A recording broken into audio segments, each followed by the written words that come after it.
பேருந்துகளில் பெண் பயணிகளுக்கு அல்வா மற்றும் இனிப்புகளில் மயக்க மருந்து கலந்து கொடுத்து செயின் பறிப்பில் ஈடுபட்டு வந்த இருவரை போலீசார் பொறிவைத்து பிடித்துள்ளனர். 15 ஆண்டுகளாக திருட்டு தொழிலில் ஈடுபட்டு வந்த ரகசிய காதல் ஜோடி வசமாக சிக்கியது எப்படி? பெண்களை குறிவைத்து தமிழ்நாடு முழுவதும் கைவரிசை காட்டிய களவாணிகள்தான் இவர்கள்.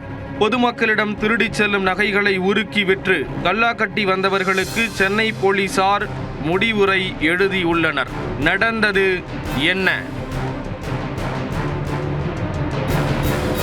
அண்மையில் சென்னையைச் சேர்ந்த ஜானகி மற்றும் கிரிஜா ஆகிய 2 பெண்களும் வேலூரில் இருந்து பேருந்தில் தனியாக வந்துள்ளனர். பேருந்தில் பயணம் செய்தபோது இனிப்புகளில் மயக்க மருந்து கலந்து கொடுத்து 8 சவரன் செயின் மற்றும் மோதிரங்கள் திருடப்பட்டுள்ளது.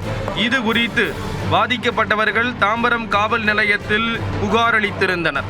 இதே போன்று நசீமா என்ற பெண் கிளாம்பாக்கத்தில் இருந்து மாநகர பேருந்தில் வந்தபோது 13 சவரன் தங்க நகைகள் திருடப்பட்டதாக தாம்பரம் காவல் நிலையத்தில் புகார் அளித்திருந்தார். பேருந்தில் தொடர் நகை திருட்டு தொடர்பாக தனிப்படை அமைக்கப்பட்டு கொள்ளையர்களை போலீசார் தீவிரமாக தேடி வந்தனர்.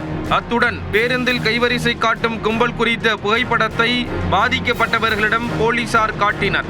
அதில் நாமக்கல் மாவட்டம் காலப்ப நாயக்கன்பட்டியைச் சேர்ந்த 54 வயதான ராணி என்பவர் நகை பறிப்பில் ஈடுபட்டது கண்டுபிடிக்கப்பட்டது. பின்னர் ராணியை பிடித்து போலீசார் விசாரணை மேற்கொண்டதில் அதிர்ச்சி ஊட்டும் தகவல் வெளியானது. 15 ஆண்டுகளுக்கு முன்பு பழனியில் பரமேஸ்வரன் என்பவரை ராணி சந்தித்துள்ளார். இவர்கள் இருவரும் திருமணம் செய்யாமல் ஒன்றாகவே வாழ்ந்து கூட்டு களவாணிகளாக உலா வந்துள்ளனர். இருவர் மீதும் ஏற்கனவே தாராபுரம், கரூர், திருச்சி, சென்னை உள்ளிட்ட காவல் நிலையங்களில் திருட்டு வழக்குகள் நிலுவையில் உள்ளதும் தெரிய வந்தது. இவர்கள் பேருந்துகளில் தனியாக செல்லும் வயதான பெண்களை குறிவைத்து கைவரிசை காட்டியுள்ளனர். இருக்கையில் பெண்களின் அருகில் அமர்ந்து கோவில் பிரசாதம் என கூறி அல்வா மற்றும் இனிப்புகளில் மயக்க மருந்து கலந்து கொடுத்துள்ளனர். பின்னர் அவர்கள் மயக்கமடைந்ததும் நைசாக நகைகளை கடற்றி கொண்டு தப்பிச் சென்றுள்ளனர்.